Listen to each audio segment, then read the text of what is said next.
আসসালামু আলাইকুম সবাইকে স্বাগত জানাচ্ছি আমাদের আজকের ক্লাসে। আজকে আমরা আলোচনা করতে চাই কার্সিনোমা প্রোস্টেট নিয়ে। কোন একটা পার্সনের কার্সিনোমা প্রোস্টেট আসলে কেন হয়, what are the reasons behind it. So basically দেখা যাচ্ছে যে পুরো ওয়ার্ল্ড পপুলেশনে কার্সিনোমাটা লেশন থেকে একটা পার্সন মারা যাচ্ছে। এরকম আমরা যদি ডেথ রিভিউ করি দেখা যাচ্ছে যে second most common cause of death in men due to any cancer, সেটা হচ্ছে কার্সিনোমা প্রোস্টেট। এখন এটা কেন হচ্ছে, এটার পেছনে আসলে কিছু রিস্ক ফ্যাক্টর আমাদের আছে। সো রিস্ক ফ্যাক্টর কারা কারা? এক নম্বর রিস্ক ফ্যাক্টর হচ্ছে পেশেন্টের এজ। এজ যত বাড়বে রিস্ক তত বাড়তে থাকবে। লাইক একটা পার্সনের বয়স 50, তার এখানে রিস্ক যত বেশি। একটা পার্সনের বয়স 85, 82, 81, সেখানে রিস্ক তার থেকে অনেক বেশি। So age is a very important risk factor. Second আমরা যেটা দেখি সেটা হচ্ছে স্মোকিং। স্মোকিং একটা রিস্ক ফ্যাক্টর। ওবেসিটি একটা রিস্ক ফ্যাক্টর। ওবেসিটি যে একটা ম্যালিগন্যান্ট রিজনের রিস্ক ফ্যাক্টর, এটা আমরা খুব কমনলি আসলে পাই না, বাট কার্সিনোমা প্রোস্টেট এমন একটা কন্ডিশন যেখানে আসলে ওবেসিটি একটা রিস্ক ফ্যাক্টর হিসেবে কাজ করে। তাহলে এগুলা মধ্যে স্মোকিং আর ওবেসিটি হচ্ছে নন মডিফায়েবল, মডিফায়েবল, আর এজ হচ্ছে নন মডিফায়েবল, রাইট? তবে নন মডিফায়েবল রিস্ক ফ্যাক্টর আরও দুইটা আছে আসলে। একটা হচ্ছে আমরা দেখি যে কিছু ফ্যামিলিয়াল হিস্ট্রি। সো ফ্যামিলিয়াল হিস্ট্রির ব্যাপারটা কি?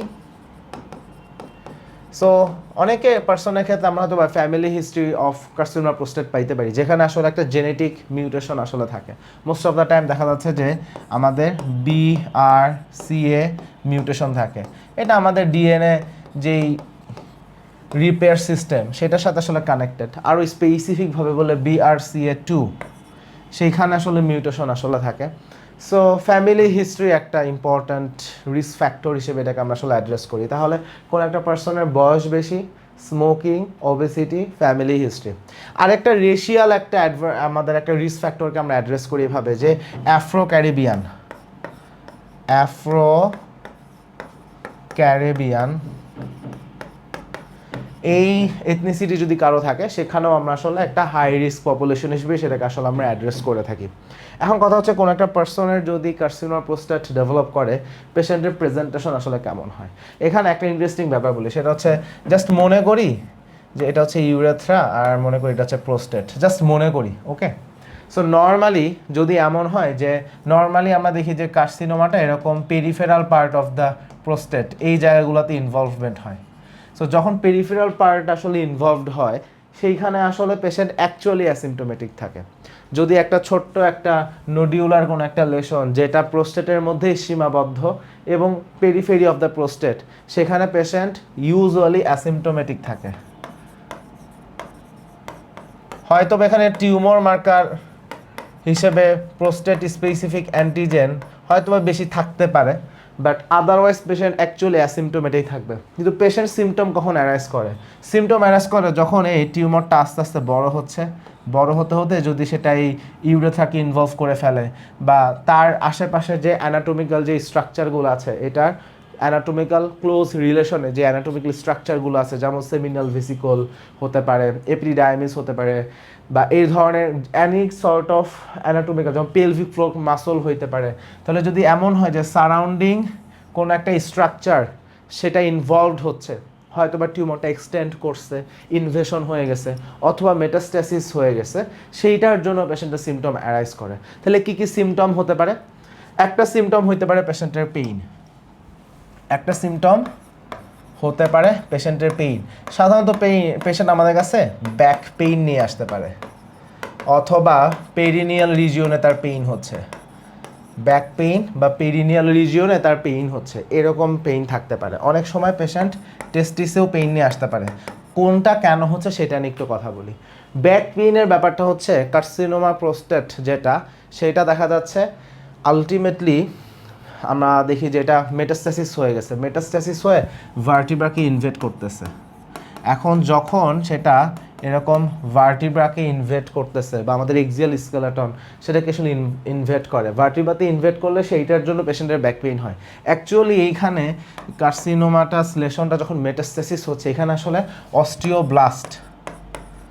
অস্টিওব্লাস্ট টাইপ অফ অ্যাক্টিভিটি সেখানে আমরা দেখতে পাই। সো সেখানে বোন ফর্মেশন হয়, বোন লাইসিস না, বোন ফর্মেশন হয়, এবং বোন ফর্মেশনের কারণে সেখানে স্ক্লেরোসিস হয়।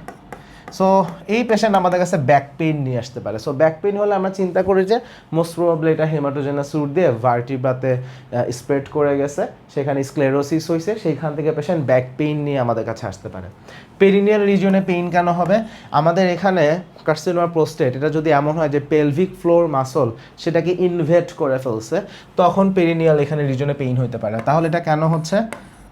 পেলভিক ফ্লোর মাসল এইটা যখন আসলে ইনভেটেড হচ্ছে তখন আমরা পেশেন্টের পেরিনিয়াল পেইন হইতে দেখি।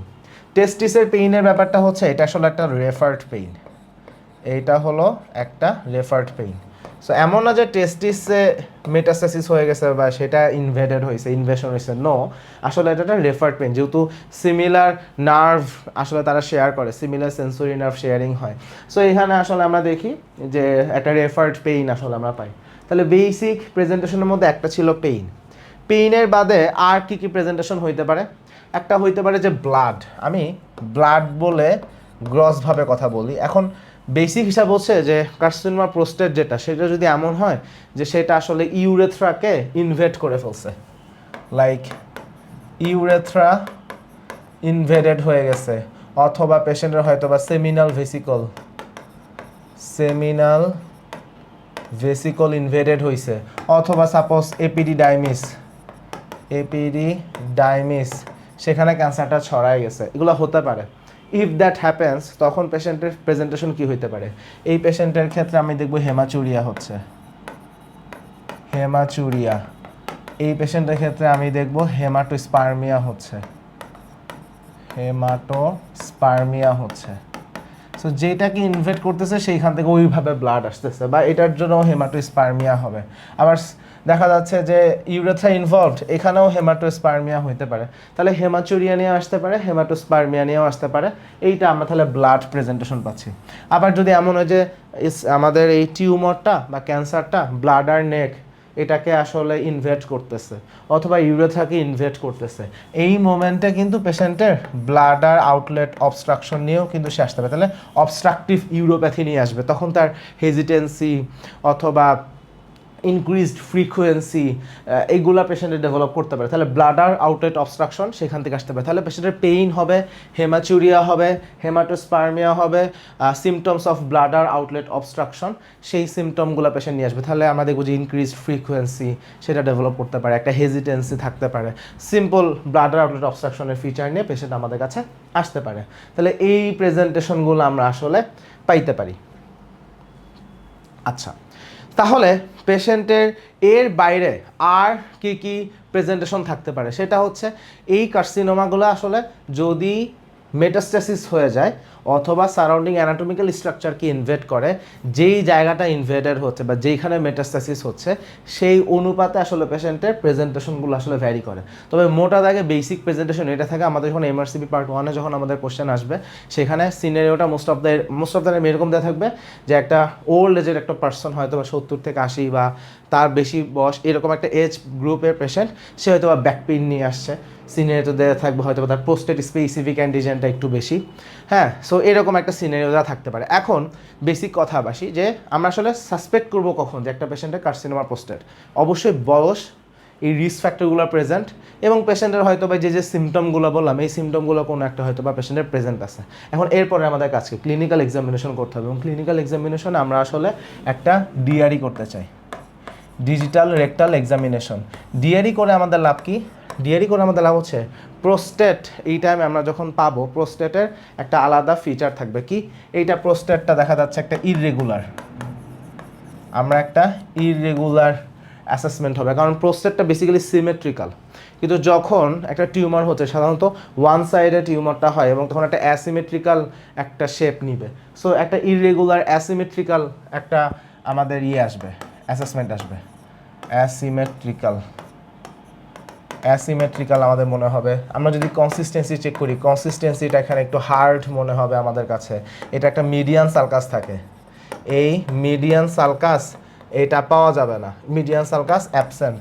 একটা নর্মাল কেস, একটা নর্মাল যদি like Binail enlargement of the prostate, Binail prostatic hyperplasia, সেখানে কিন্তু মিডিয়ান সালকাস আমি পাবো। সেখানে কিন্তু এটা রেগুলার হবে, বাট এখানে জাস্ট কমপ্লিটলি ডিফারেন্ট। এখানে ইরেগুলার, অ্যাসিমেট্রিক্যাল বা নোডিউলার প্রেজেন্স মনে হইতে পারে। সবচেয়ে বড় কথা কনসিস্টেন্সি হার্ড হবে, মিডিয়াল সালকাসটা আসলে অ্যাবসেন্ট হবে।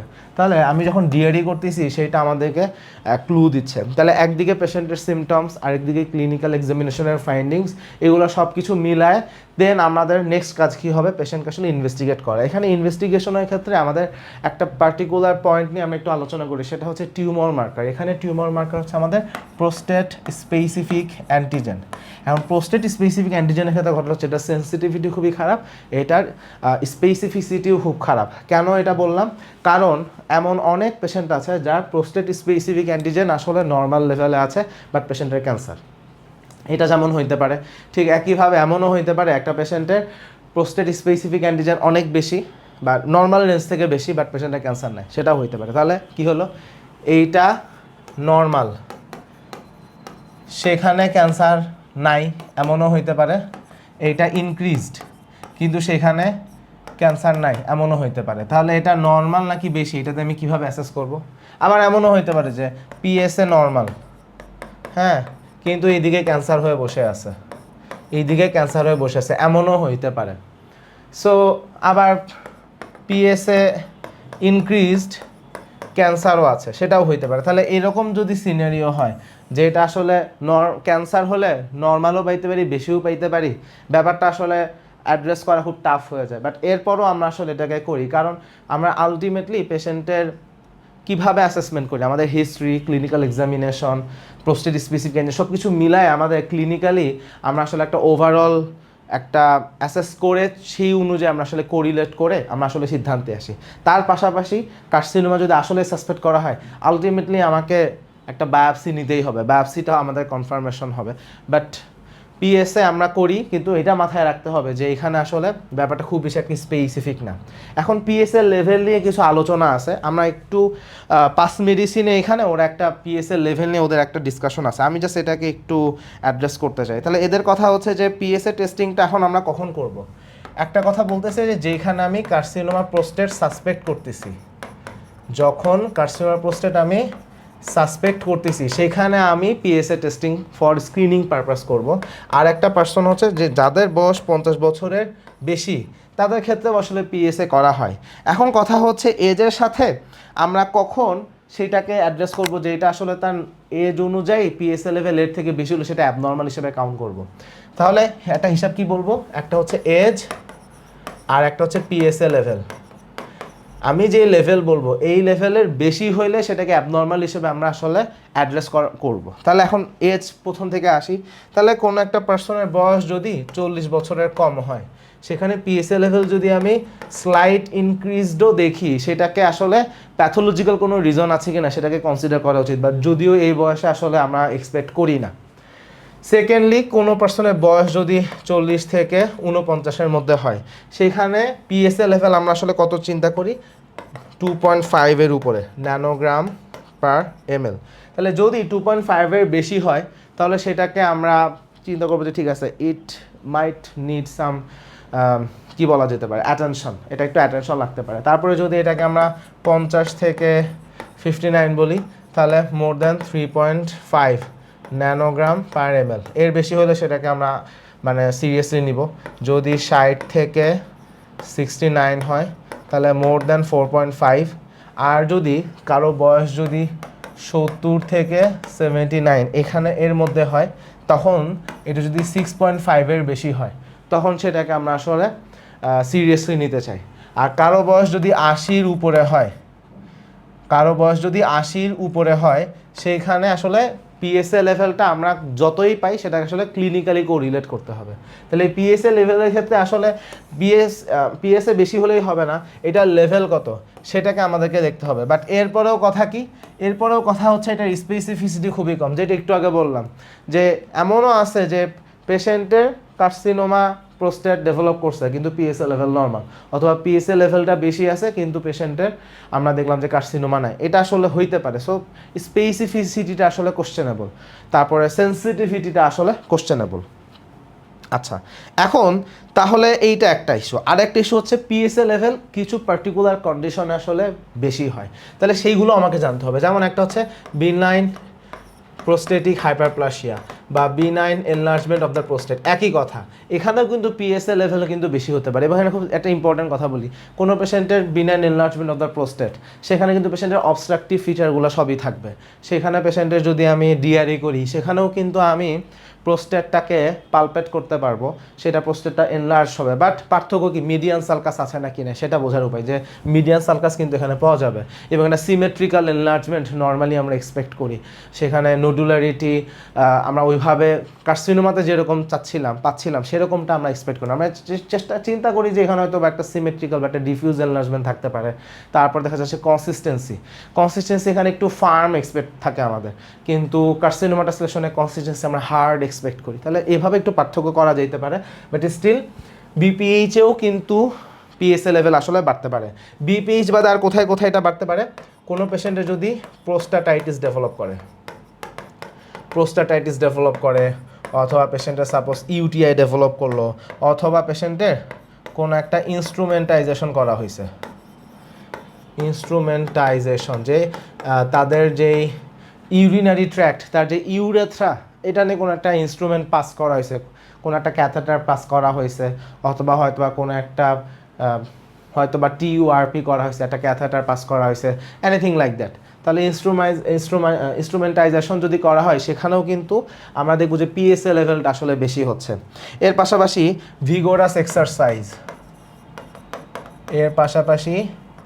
ভিগোরাস এক্সারসাইজ, সেখানেও এটা বাড়তে পারে। পেশেন্টের ক্ষেত্রে যদি এমন হয় যে ইউরিনারি রিটেনশন হচ্ছে, সেইখানেও আমরা দেখব যে পিএসএ লেভেল বেশি হচ্ছে। এবং ইজাকুলেশন, তবে ইজাকুলেশনের কথা আছে যে ইজাকুলেশনের পরে 48 আওয়ার্সের মধ্যে এটা বেশি থাকবে। লাইক 48 আওয়ার্স পার হয়ে গেছে তখন কিন্তু এটা বেশি থাকার কথা না। সো এইটাকেও মাথায় রাখতে হবে। সো এই ইস্যুগুলা সব জায়গাতেই পিএসএ লেভেল বেশি থাকতে পারে। সো এই কারণে স্পেসিফিসিটি, সেন্সিটিভিটি এগুলো আসলে কোশ্চেনেবল চলে আসতেছে। এখন কথা হচ্ছে যে ঠিক আছে, সবই মানলাম। এখন কোনো একটা পার্সনের ক্ষেত্রে কমপ্লিটলি ডায়াগনোসিস হয়ে গেছে, এখন আমাদের নেক্সট কাজ কি? সো কমপ্লিটলি ডায়াগনোসিসের ক্ষেত্রে আমাদের ডেফিনেটলি আমাদের এখানে একটা জিনিস, সেটা হচ্ছে বায়োপসির একটা রোল ডেফিনেটলি আছে। বাট আমাদের ডায়াগনোসিস হয়ে গেছে, এখন ডায়াগনোসিস হলো আমাদের নেক্সট কাজ হচ্ছে স্টেজিং করা।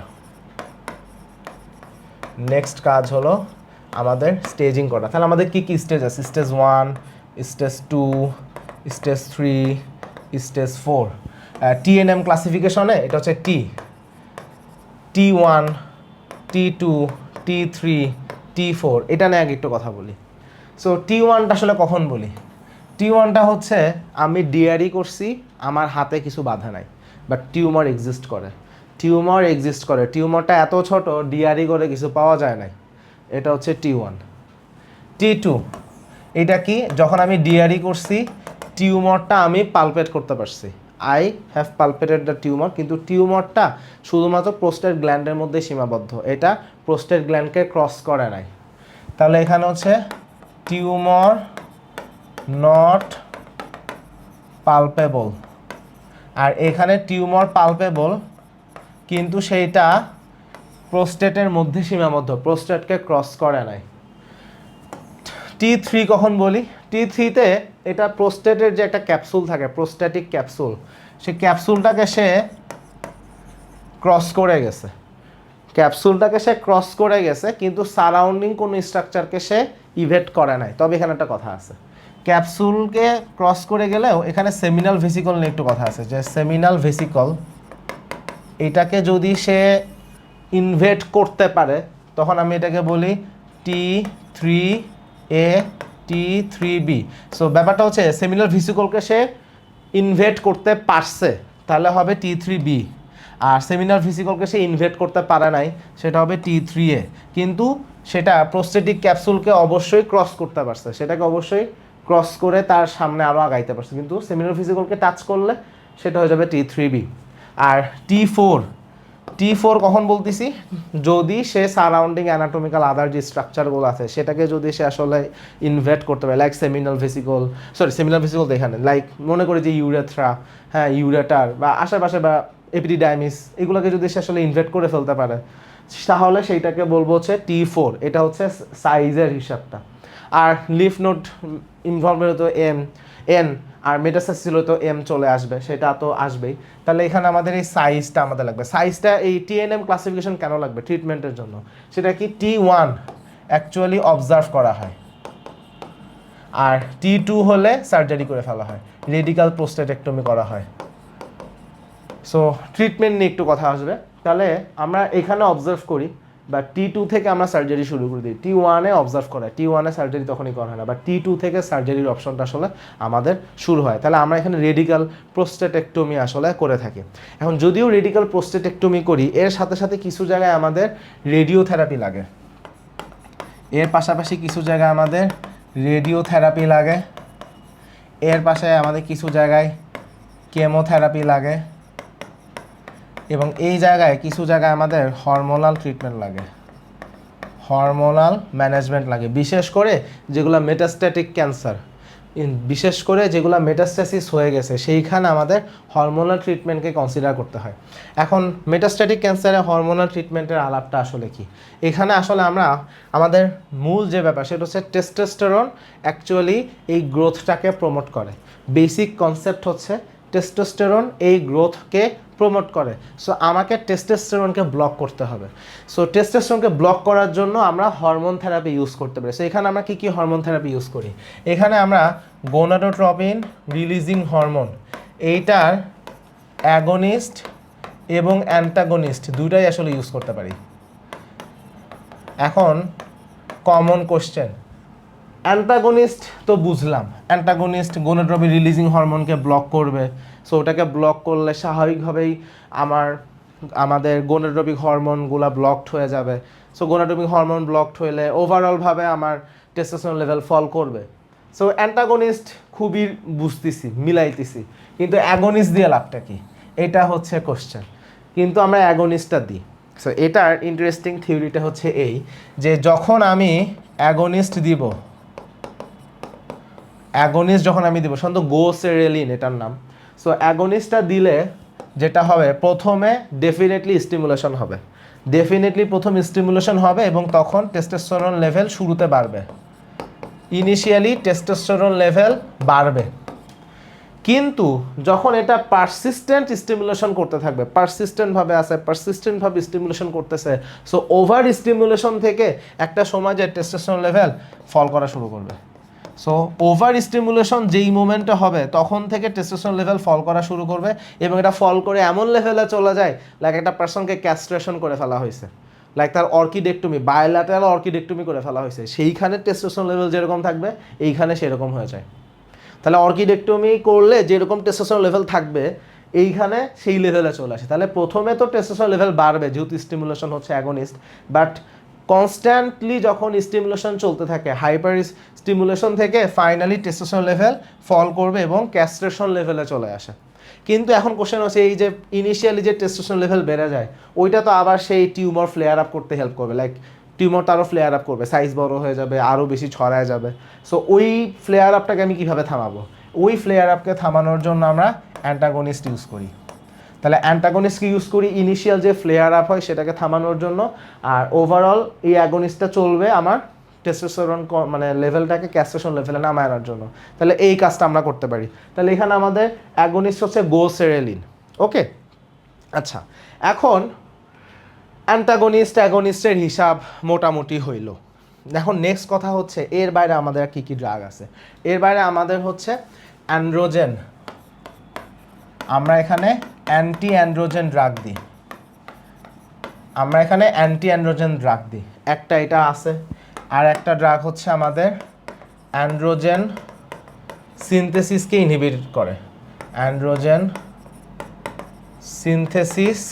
ইনহিবিট করে, এরকম কিছু ড্রাগ আমাদের হাতে আছে। আবার অ্যান্টি অ্যান্ড্রোজেন যে ড্রাগ এটা আবার দুই রকম আছে, একটা হচ্ছে স্টেরয়েডাল, একটা হলো নন স্টেরয়েডাল। সো বেসিক কথা হচ্ছে স্টেরয়েডাল অ্যান্টি অ্যান্ড্রোজেন ড্রাগ যেটা আছে আমাদের সিপ্রেটরন অ্যাসিটেট, এইটা আসলে দেওয়া যায় বাট এটার সাইড ইফেক্টস একটু বেশি। আমরা যদি steroidal anti androgen drug use করি যেটা আসলে সিপ্রেটরন অ্যাসিটেট, সেটা আসলে দেওয়া যায় বাট এটার সাইড ইফেক্টস একটু বেশি। কিন্তু এটার এখন বেটার অল্টারনেটিভ চলে আসে নন স্টেরয়েডাল এজেন্ট, যেখানে সাইড ইফেক্ট রিলেটিভলি কম। এই কারণে নন স্টেরয়েডাল এজেন্টগুলোকে আমরা একটু চুজ করি। এর পাশাপাশি অ্যান্ড্রোজেন সিনথেসিসকে ইনহিবিট করে এরকম কিছু ড্রাগও আমাদের কাছে আছে। তাহলে আমাদের হরমোন থেরাপির মধ্যে এগুলা করা হয়। আর একটা ট্রিটমেন্ট হচ্ছে আমরা তো ডেফিনেটলি বাইল্যাটারাল অর্কিডেক্টমি করতে পারি। বাইল্যাটারাল অর্কিডেক্টমি এইটা তো অবশ্যই করা যাবে। এটা করলে তো পেশেন্টের ক্ষেত্রে আমরা দেখবো যে তাদের টেস্টোস্টেরন লেভেল ডেফিনেটলি ফল করে, বাট এখানে আরও অনেক হিসাব নিকাশ আছে, but it can also be done, এটাও একটা অপশনের মধ্যে ডেফিনেটলি আছে। এখন এর বাইরে আর হচ্ছে আমাদের কেমোথেরাপির কিছু অপশন আছে। আমরা কেমোথেরাপির এখানে ডোকাটেক্সেল দিয়ে দিই। আমরা কেমোথেরাপি এখানে দিচ্ছি ডোকেটাক্সেল। সো ডোসেটাক্সেল বা ডোকাটেক্সেল উচ্চারণটা কী হবে I am not sure, but this can be used. তাহলে এইগুলো হচ্ছে আমাদের ট্রিটমেন্ট অপশন। এখন এগুলোর নামগুলো একটু বলতে হবে, আমি একটু নামগুলো একটু চেক করে আমি বলতেছি। সো বেসিক্যালি আমাদের ট্রিটমেন্টে এখানে যেইটা নিয়ে সবার কনফিউশন ক্রিয়েট হচ্ছে হচ্ছে গোসেরিন বা গোনাডোট্রপিন, আমাদের যেই অ্যাগনিস্ট জিএনআরএইচ অ্যাগনিস্ট, এইটা নিয়ে আসলে একটু কনফিউশন তৈরি হয়, বাট আশা করি এখন আর কনফিউশন থাকবে না। আচ্ছা, আমরা ওষুধগুলোর নাম নিয়ে একটু কথা বলি।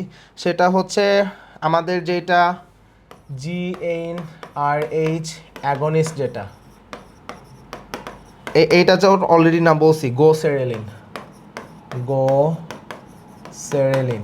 এরপরে আমাদের হচ্ছে অ্যান্টাগনিস্ট, রাইট, যেটা ওই টেস্টোস্টেরন ফ্লেয়ার আপকে ব্লক করার জন্য আমরা আসলে দিব। সো অ্যান্টাগনিস্ট আমাদের হচ্ছে ডেগারেলিক্স,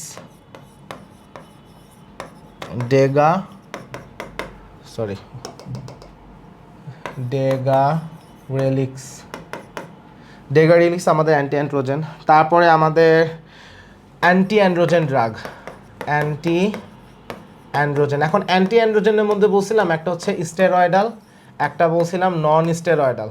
তাহলে প্রথমে স্টেরয়েডালের নামটা বলি, সেটা হচ্ছে সিপ্রোটেরন অ্যাসিটেট। এটার নাম তো তখনই বলছি, সিপ্রোটেরন অ্যাসিটেট। এখন এরা আসলে কিভাবে কাজ করে, এদের বেসিক্যালি যেটা সেটা হচ্ছে ডাইহাইড্রোটেস্টোস্টেরন, তারা যে কিছু প্রোটিনের সাথে যেটা বাইন্ড করে সেই বাইন্ড হওয়াটা থেকে এটাকে আসলে প্রিভেন্ট করে, এইভাবে তারাকে আসলে বন্ধ করে, ব্লক করে। আর নন স্টেরয়েডাল এজেন্ট যেটা, সেটা তো এখন সবচেয়ে বেশি ইউজ করা হয়। সরি, আমি এখানে নন দিয়ে এসেটটা বলছি।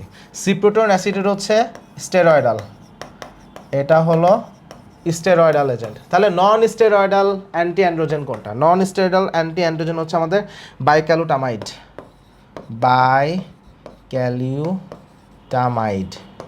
সো এটা হচ্ছে আমাদের নন স্টেরয়েডাল অ্যান্টি অ্যান্ড্রোজেন, এবং এটাকেই আসলে আমরা এখন বেশি ইউজ করে থাকি। যদি অপশনে আমাদের সিপ্রোটেরন অ্যাসিটেট আর বাইক্যালুটামাইড থাকে, কোনটা বেশি প্রিফার করা হবে? অপশনের অ্যান্সার ডেফিনেটলি বাইক্যালুটামাইড, এটাই আমরা এটাকে আসলে চুজ করব।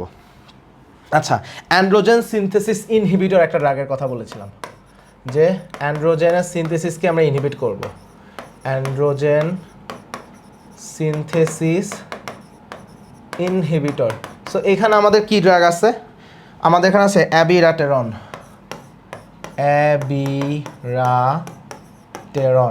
So this can be used. এটা আসলে হরমোন রিল্যাপস, যে মেটাস্ট্যাটিক প্রোস্টেট ক্যান্সার আছে, হরমোন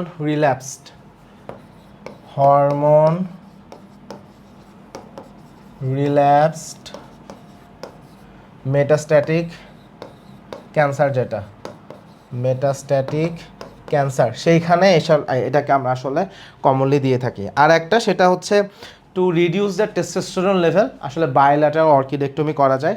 আর কেমোথেরাপি উইথ ডোসেটাক্সেল বা ডোসেটাক্সেল, উচ্চারণটাই মোস্ট প্রবলি কারেক্ট। সো এই হচ্ছে আমাদের মোটা দাগে ট্রিটমেন্ট অপশনস। আর নেক্সটে আমরা চেষ্টা করবো এটার যে কোশ্চেন সলভ, সেটাকে পরের ক্লাসে অ্যাড করে দিতে, কারণ এই টপিক থেকে ফ্রিকোয়েন্টলি কোশ্চেন আসে এবং ফ্রিকোয়েন্টলি ভুল করে মানুষ।